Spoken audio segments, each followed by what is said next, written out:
Go yard. I got so much motherfucking design on right now. Break it down, bring it back, make it clap. I got 3 old thoughts, new block, where that thing. Bitches on my line, and you know Teman-teman, kembali lagi bersama saya Selamat Sana. Jadi teman-teman, sekarang masih membahas mengenai tentang MikroTik Certified Network Association teman-teman. Nah, jadi pada pembelajaran kali ini kita akan membahas mengenai tentang IP address dan subnetting teman-teman. Nah, jadi pada kali ini kita akan membahas beberapa. Yang pertama ada pengenalan IP address dan subnetting, yang kedua ada IP public dan IP private, yang ketiga ada class pool dan classes addressing, yang keempat ada kasus subnetting, yang kelima ada konsep block subnet, yang keenam ada konsep switch dan routing ya teman-teman.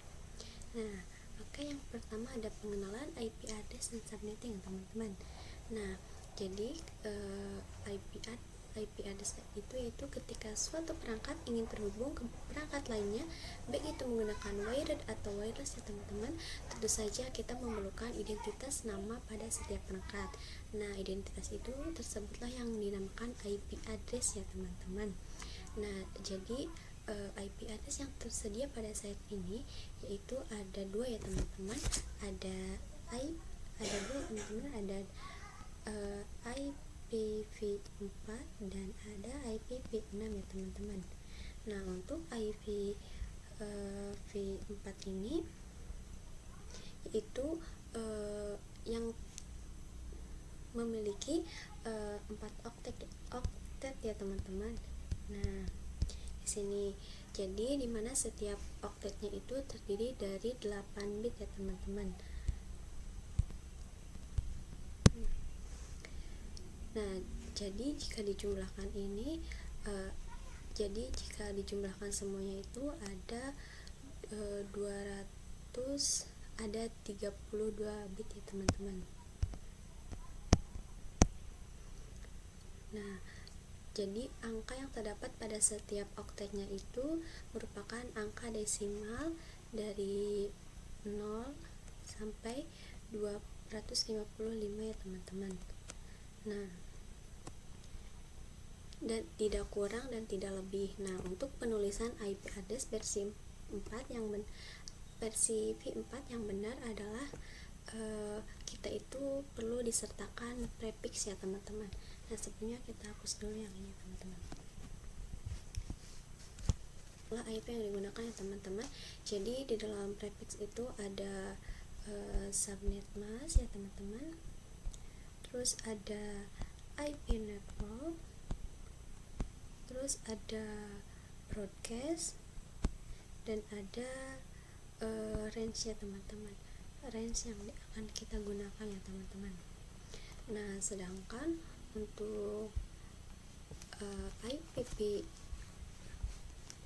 IPv6 ini adalah mempunyai angka 128 bit ya teman-teman, dan terdiri dari 8 kumpulan angka dan huruf yang dipisahkan dengan titik 2.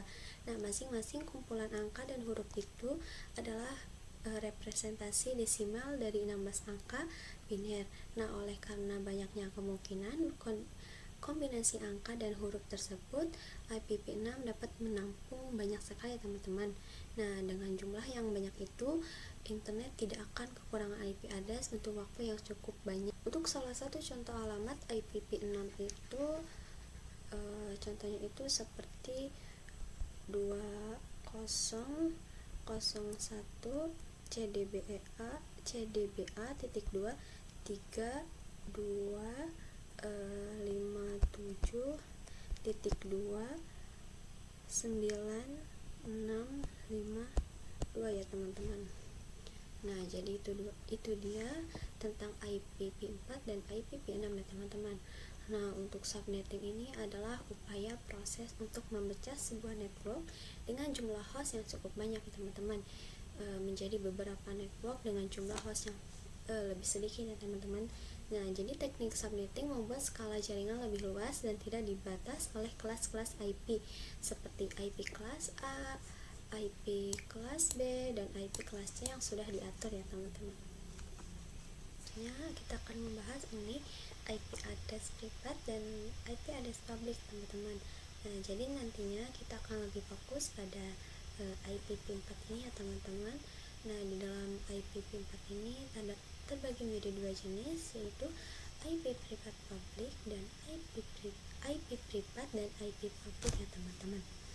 Nah, singkatnya, IP publik merupakan IP yang digunakan di internet dan bisa diakses dari mana saja ya, teman-teman.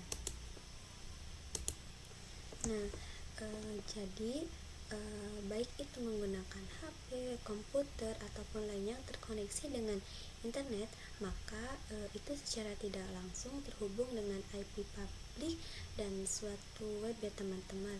Jadi misal kalian mengakses Facebook, YouTube, dan lain sebagainya, teman-teman, maka secara tidak sadar kalian itu sedang mengakses IP publik yang masing-masing dimiliki oleh mereka, asalkan device kalian terkoneksi ke internet ya, teman-teman. Nah, untuk alamat IP privat bisa digunakan di dalam jaringan lokal dan tidak dapat diakses langsung dari internet. Nah, jadi ciri utama dari IP privat itu adalah hanya bisa diakses dari jaringan lokal sendiri. Contoh dari jaringan lokal itu sendiri itu seperti lab sekolah ataupun kantor yang terdiri dari beberapa device ya, teman-teman. Nah, ini itu sudah dipastikan menggunakan IP privat ya, teman-teman. Nah, IP privat ini dikategorikan atau terbagi menjadi 3 kelas ya, teman-teman. Ada kelas A, ada kelas B, dan ada kelas C ya, teman-teman. Nah, yang mana tiap kelas itu sudah didefinisikan range-nya ya, teman-teman, dari beberapa sampai beberapa ya, teman-teman. Nah, kelas IP privat itu ada kelas A, ada kelas B, ada kelas C, teman-teman. Ada juga kelas D dan kelas E, teman-teman.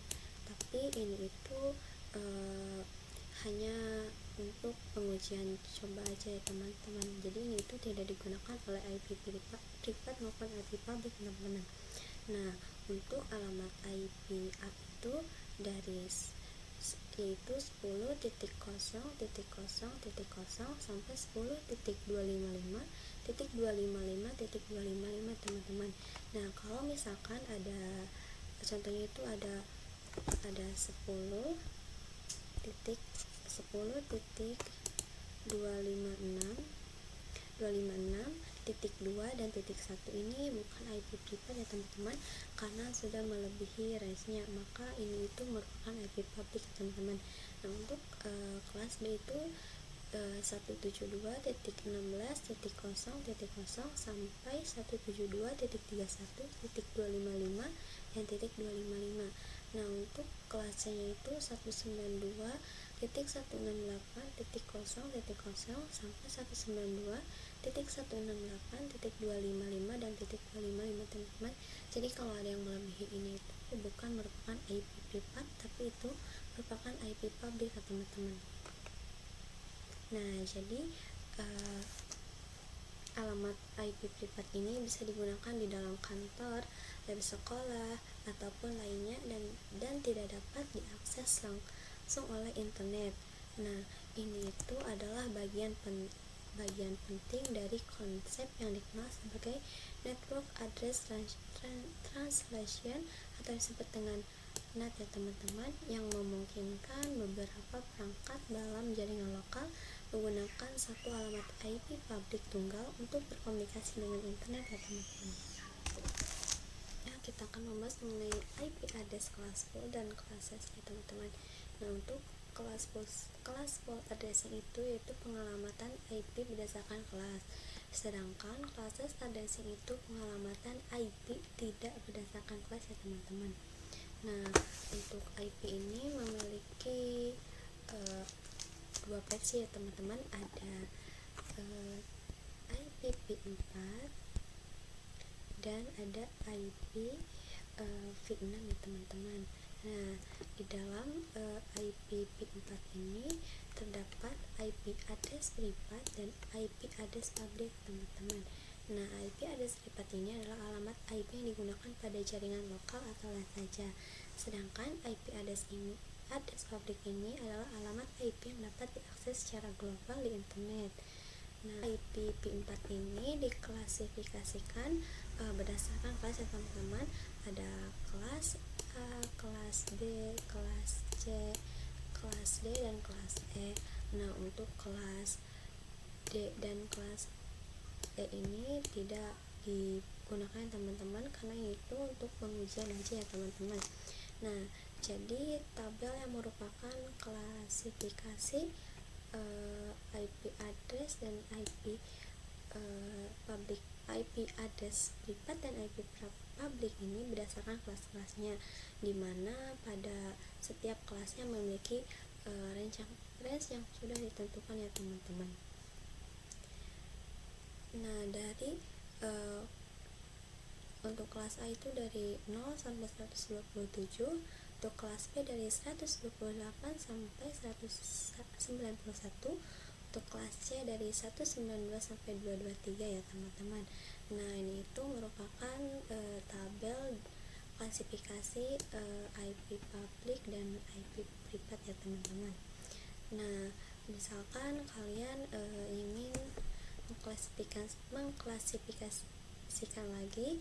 Nah, kita lihat di sini ada tabel klasifikasi IP privat berdasarkan kelasnya. Ini itu sama aja ya teman-teman, seperti tabel yang ini ya teman-teman.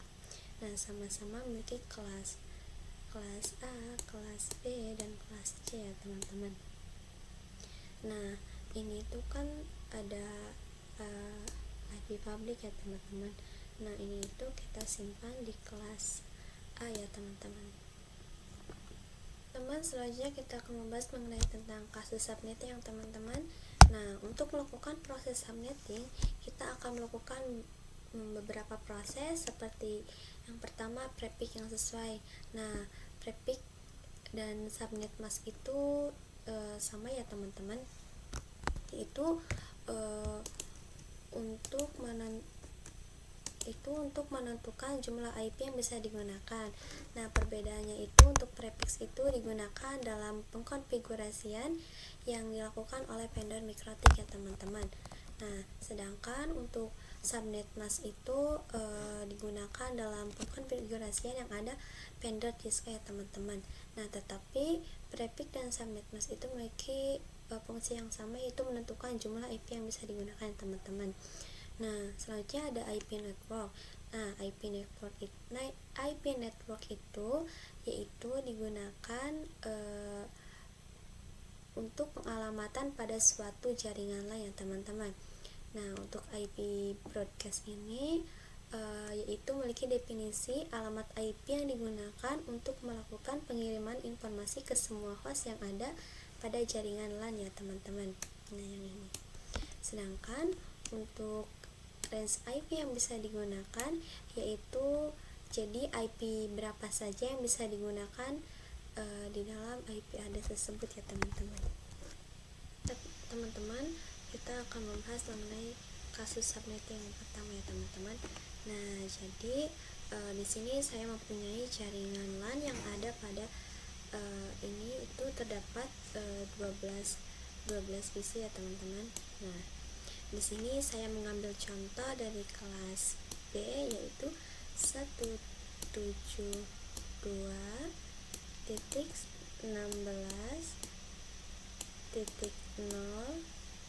dan .0 ya teman-teman. Nah, untuk kita cari IP networknya berapa, IP broadcastnya berapa, dan subnet masknya berapa, dan range yang bisa digunakannya berapa ya teman-teman. Nah, untuk prefix ini pertama kita cari dulu ya teman-teman, kita cari prefix dulu.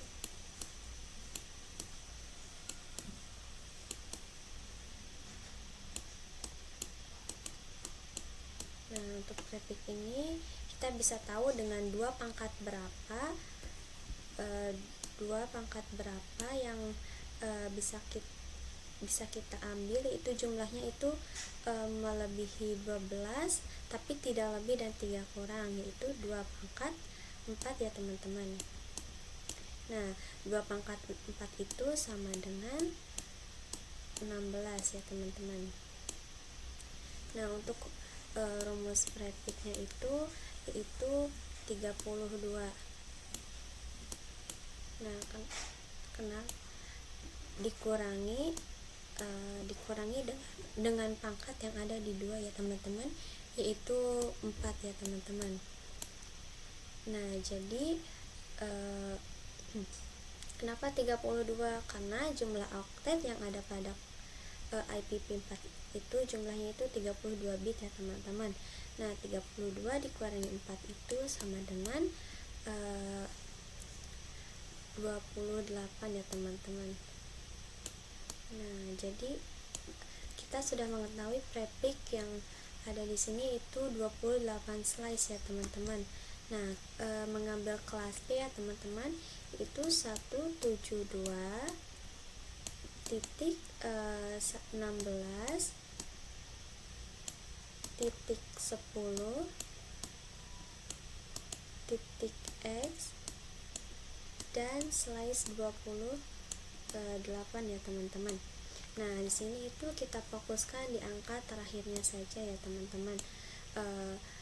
Untuk angka ketiganya itu bebas, kalian itu mau menentuin berapa aja, mau 10, 20, 12 atau berapa aja, yang penting fokus di antara angka terakhirnya ini ya teman-teman. Nah, setelah kita menemukan prefix, selanjutnya kita akan mencari total IP ya teman-teman. Nah, untuk rumus total IP itu kita tulis dengan 2, maaf ya teman-teman, dan tulis yang ini pangkat 32. Nah, dikurangi dengan jumlah prefix ya teman-teman, yaitu dikurangi 28. Nah, jadi jumlah sama dengan 32 dikurangi 28 itu yaitu 4 ya teman-teman. Berarti 2 pangkat 4 sama dengan 16 ya teman-teman. Nah, selanjutnya setelah kita mencari total IP, selanjutnya kita akan mencari subnet mask ya teman-teman. Nah, subnet mask. Nah, subnet mask itu adalah 256. Kenapa 256? Karena 256 ini adalah total IP address ya teman-teman, yaitu 256. Nah, 256 itu dikurangi dengan hasil dari 2 pangkat 4 ya teman-teman, yaitu 16. Nah, sama dengan 240 ya teman-teman. Nah, jadi subnet mask yang kita dapat yaitu 240 ini hasil dari 256 dikurangi 16, hasilnya yaitu 240 ya teman-teman. Berarti kita bisa ambil 255 titik 255 titik 255 dan titik 240 ya teman-teman. Nah, di sini itu kita fokus di bilangan oktet terakhir saja teman-teman, tadi bilang ini aja ya teman-teman. Nah, selanjutnya kita akan mengetahui tentang IP network. Di sini aja teman-teman. IP network dan IP broadcastnya teman-teman.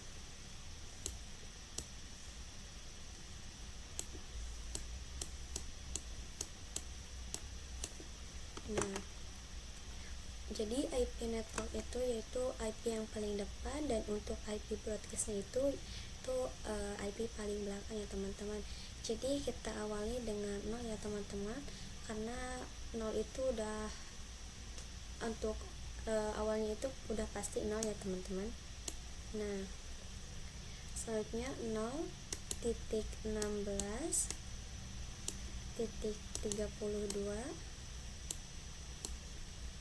Nah selanjutnya untuk IP broadcastnya itu dikurangi dengan 1 ya teman-teman. Berarti 16 dikurangi dengan 1 itu yaitu 15. Selanjutnya titik 32 dikurangi 1 yaitu 33 ya teman-teman. 31 ya teman-teman.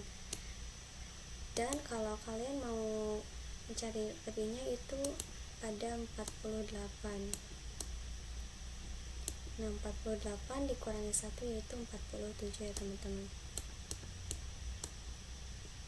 dan seterusnya ya teman-teman. Nah jadi ini itu adalah blok 1 ya teman-teman. Kenapa ini disebut dengan blok 1? Ini blok 2 dan ini blok 3 ya teman-teman. Maaf ya teman-teman kalau tulisannya salah.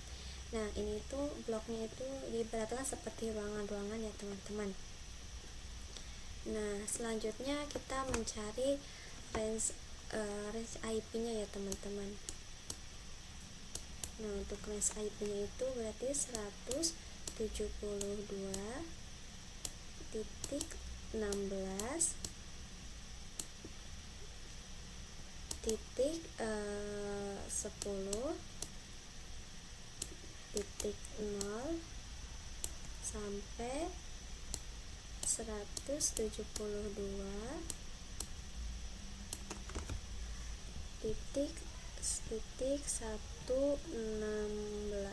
16 titik 10 titik 10 titik 15 ya teman-teman. Nah karena ini adalah range IP network dan IP broadcast yang tidak bisa digunakan, jadi range IP-nya yaitu 172 titik 16 titik 10 dan titik 4 ya teman-teman. Nah jadi ini adalah range IP yang bisa digunakan pada jaringan yang ada di topologi ini ya teman-teman. Nah itu dia kasus subnetting mengenai jaringan yang ada dalam topologi ini ya teman-teman.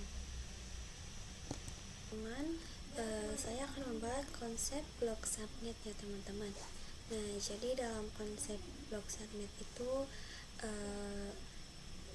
jadi blok subnet itu diibaratkan seperti ruangan ya teman-teman. Nah seperti ini ada blok ini ruangan 1, ruangan 2 dan ruangan 3 ya teman-teman. Nah dalam konsep blok subnet itu ada IP network, IP broadcast, dan diibaratkan seperti ruangan. Nah setiap blok subnet by default tidak bisa saling komunikasi, dan kumpulan PC yang ada pada suatu ruangan perlu dikonfigurasi menjadi blok subnet ya teman-teman. Nah selanjutnya ada IPv4 delivery type ya teman-teman. Nah pertama ada unicast, yaitu one to one communication, yaitu sebuah proses mengirim data tepat diterima oleh satu host. Contohnya yaitu komunikasi yang dilakukan oleh IP address, baik itu IP address kelas A, kelas B ataupun kelas C. Jadi dari satu host mengirim ke satu yang sudah ditentukan tujuannya teman-teman, seperti dari sini menuju ke sini yang kuning ya teman-teman. Nah yang kedua ada multicast, yaitu one to many communication, yaitu proses pengiriman data oleh satu host ke beberapa destinasi yang sudah dikelompokkan. Nah tujuannya dalam satu grup ya teman-teman. Contohnya yaitu IP address kelas D ya teman-teman. Nah contohnya itu dari satu ini ke grup seperti yang ini dan yang ini yang kuning teman-teman.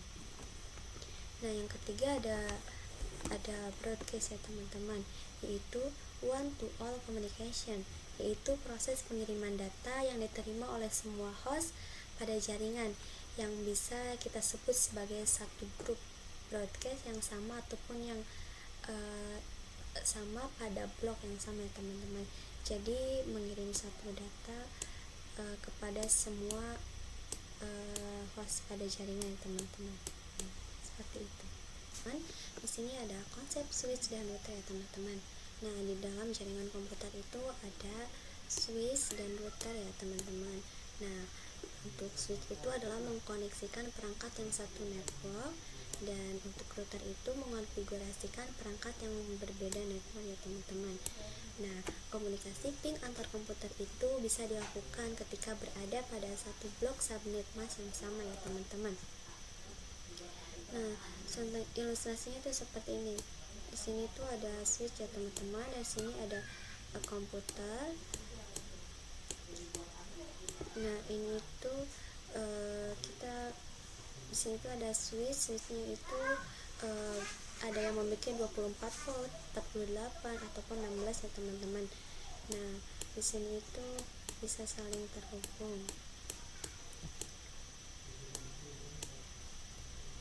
Nah, di sini itu kita IP address-nya itu pasti 10.1.2.3 dan .4 ya teman-teman.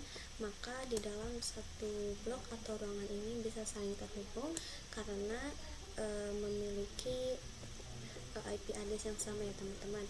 Nah, selanjutnya itu kita di sini ada switch lagi, dan di sini ada beberapa PC.